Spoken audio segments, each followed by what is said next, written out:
मध्यन्दिने विष्णुररिन्द्रपाणिः देवोपराह्णे मधुहोग्रधन्वा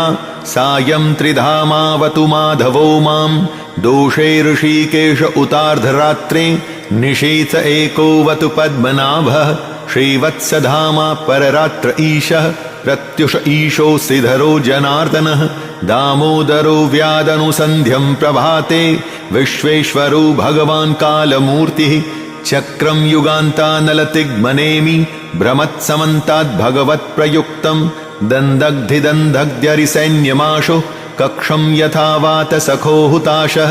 गदेश निस्पर्शन विस्फुलिङ्गे निष्पिण्ड्यजितप्रियासि कूष्माण्डवैनायक यक्षरक्षो भूतग्रांश्चूर्णय चूर्णयारिन्